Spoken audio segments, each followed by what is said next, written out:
taking risk. If she goes in after passing resident order, there is no guarantee that she will protect from harassment by husband or respondent. So there should be certain shelters, home or any other facilities provided to her. Again, the judgments under DV Act, judges are not there ready to grant any good maintenance. Still there is on record the payment slip or any of those things. They are granting only 1,000, 15,000 for 2 or 3 persons. This one applicant and 2 childs cannot survive themselves within 15 rupees or 15,000 rupees, 1,500 rupees per month. So in these circumstances, the main of the problem, education, clothes, fears, and everything is there. And because of these, women are not coming to file any complaint case against respondent. Again, there is a problem. I think that there should be certain improvement in this. DV Act district level committee is there, and this committee is still not organized in Yavatmal district. There is no single meeting of this DV Act control committee or DV Act committee, and collector is the president of that committee. So I think there should be effective impression, or there should be certain observation, there should be certain instruction given by this DV Act district level committee to every court or every protection officer.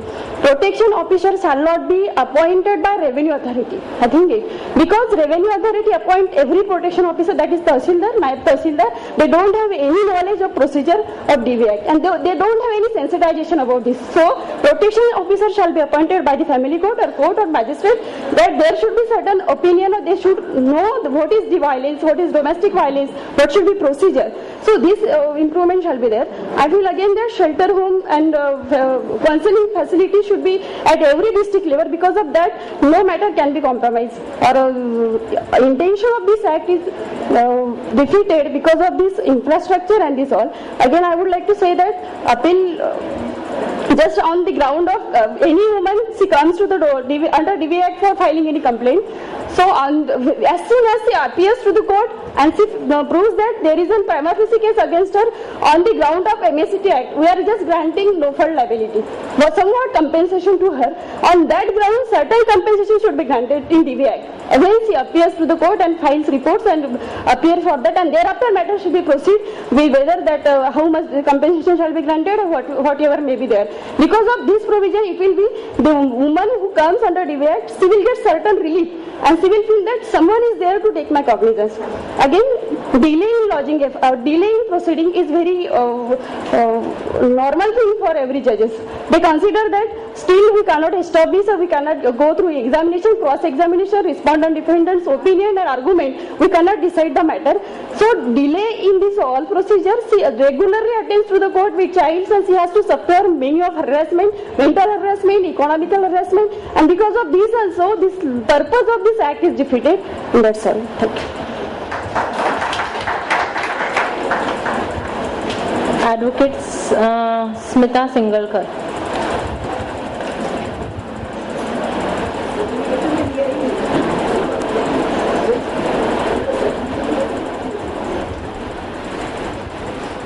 नमस्कार, मैं advocate Smita सिंगलकर Nagpur में मजलिस की fellow के हिसाब से काम कर रही हूँ, और जितनी भी मुश्किलें और दिक्कतें आ रही है वो तो सभी ने बताई है, और कई लोगों ने अच्छी जो रिजल्ट्स या ऑर्डर्स मिले हैं वो भी बताए हैं।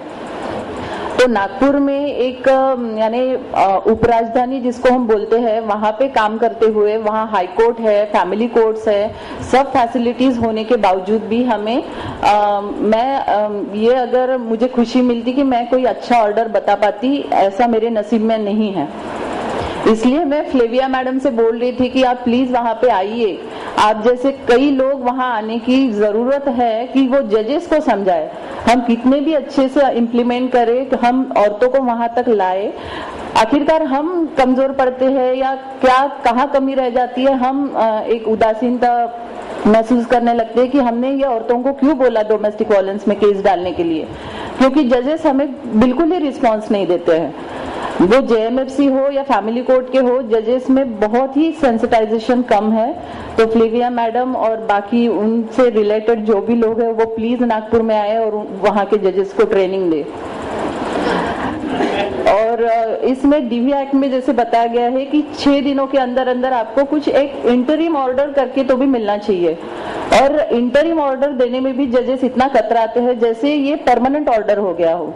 इंटरिम यानी टेम्पररी है, वो कुछ राहत देने के लिए है महिला को, उसका एक जो भी विश्वास है वो न्याय प्रक्रिया पर बढ़ता है और वो टिकी रहती है कि नहीं, इसमें मुझे कुछ ना कुछ इंसाफ मिलेगा। लेकिन वो भी नहीं हो पाता है और वो औरत हम कितना भी बोलने के बावजूद भी वो पीछे हट जाती है, वो टूट जाती है।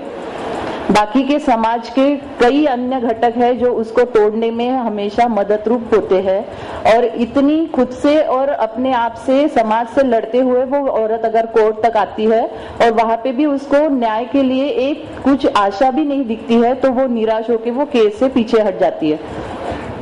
अब जैसे मैंने पहले ही बताया कि सब लोगों ने इस केस से जो भी मुश्किलें जुड़ी है वो बताई है। मैं एक केस खाली मेरे जो मैंने हैंडल किया, अधूरा सा हैंडल किया बोल सकते हैं, उसको मैं बताना चाहूंगी।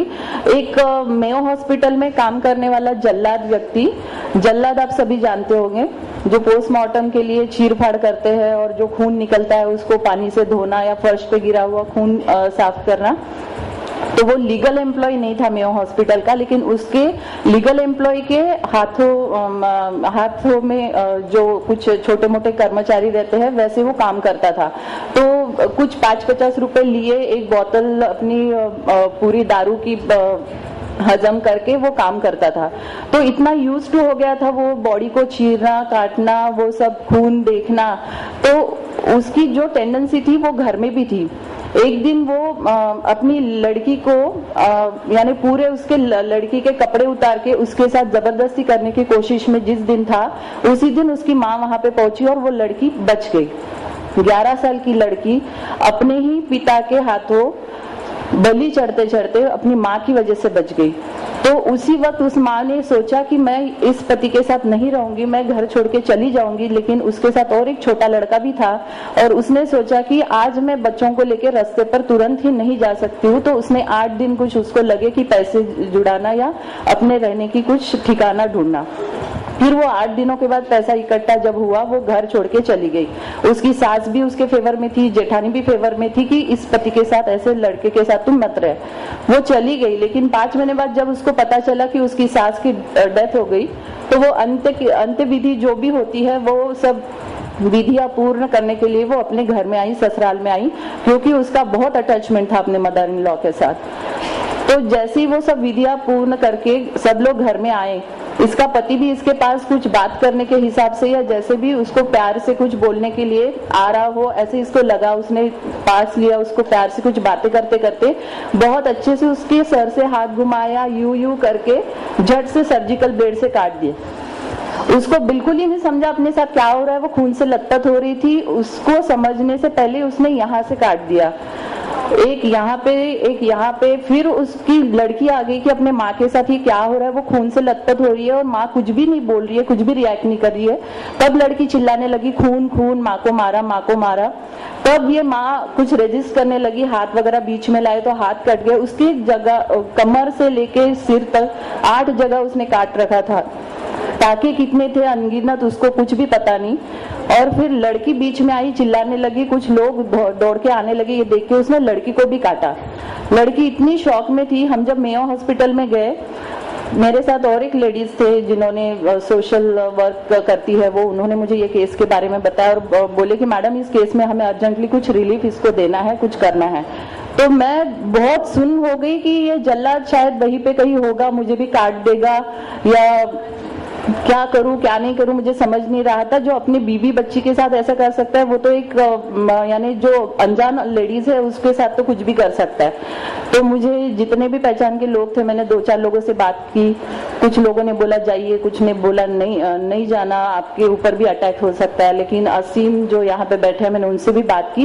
उन्होंने कहा कि नहीं, आपको जाना चाहिए, देखना चाहिए। उससे पहले आप डॉक्टर भी रहे हो, आप उसकी हालत अच्छे से समझते हो, आप दोनों तरह से आप उसको समझिए और पूरा कागजात बना के केस फाइल करिए। तो मैं वहां पे गई, लड़की से मिलने से तो मुझे मना कर दिया, वो बहुत मेंटल शॉक में थी। मैं औरत से मिली, मेयो हॉस्पिटल के मैनेजमेंट पे भी मुझे आश्चर्य हो रहा था। वो हाथ ऐसे लटका के और पूरा वो सब पट्टियों से सनी हुई औरत घूम रही है, वो एडमिट नहीं की गई थी।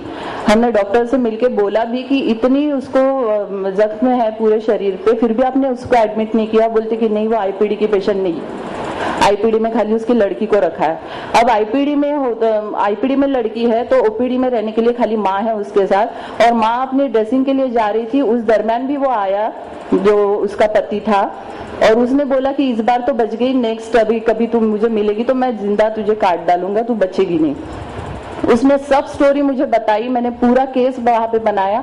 खाली मुझे वो सब करते करते 8 बज गए थे शाम के। मैंने उसको बोला कि मैं तुरंत कल आऊंगी, आपके जो फोटोग्राफ्स है वो कलेक्ट करूंगी और कल ही हम केस दाखिल करते हैं। लेकिन पता नहीं एक रात में और वो दोपहर तक क्या हुआ, मैं जब उसको नेक्स्ट डे मिलने गई उसने साफ मना कर दिया कि मुझे केस नहीं करना है। तो ये ऐसा भी है कि जितनी भी सब दिक्कतें आपने बताई है उसमें ये भी एक दिक्कत है कि पूरा टॉर्चर और वायलेंस सहने के बाद भी कई महिलाएं ऐसी है जो आगे नहीं आती। वो शायद कभी बच्चों के बारे में सोचती है, अपने समाज के बारे में सोचती है, और कई औरतें यहाँ कोर्ट में आने के बाद जब वो 2, 4, 10, 15 तारीखें अटेंड करती है उसके बाद समझ जाती है कि कुछ नहीं मिलने वाला, और वो वहां पे पीछे हट जाती है। तो सबसे बड़ा इसमें लैक्यूना जो रह जाता है कि जिनके लिए कायदे हैं वो औरतें ही आती नहीं है, और आती है तो उनको हम कुछ दे नहीं पाते हैं, हम हेल्पलेस हो जाते हैं।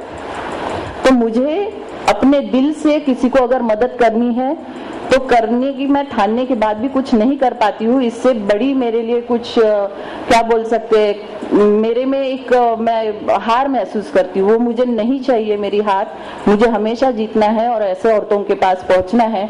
इसलिए मैंने न्याय निवारा करके एक सदर शुरू किया है जो स्पेशली डोमेस्टिक वायलेंस के लिए है, और ये सर्कुलेशन पूरे विदर्भ में है सर, सकार पेपर का। और मुझे औरतें शनिवार, रविवार और सोमवार जिस दिन ये सदर आता है उस दिन से लेके 3 दिन तक लगातार फोन करती है। आज भी मैं फोन अटेंड करी हूँ। 55 साल की औरतों तक मुझे फोन आ रहे हैं, कई पुरुषों के भी फोन आ रहे हैं। एक पुरुष ऐसे थे जो रिटायर्ड हो चुके थे और उन्होंने मुझे बोला कि आपको शायद भगवान शंकर की तीसरी आंख दी गई है। मैं लिटरली रोया हूँ आपका पढ़ के कि भावनिक छह जो ये व्याख्या है इसमें दी हुई वो सही में बहुत ही जो डीवी में इंक्लूड की गई है बहुत अच्छी है, और इसकी काफी जरूरत है क्योंकि ये भावनिक छह से काफी महिलाएं त्रस्त है।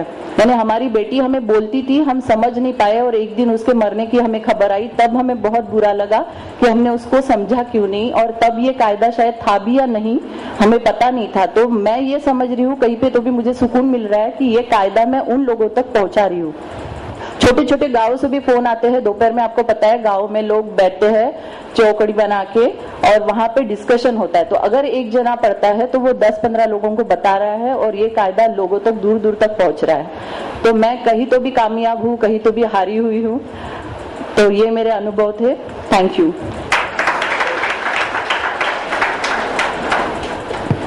Thank you very much Smita. Advocate Monika Thanekar.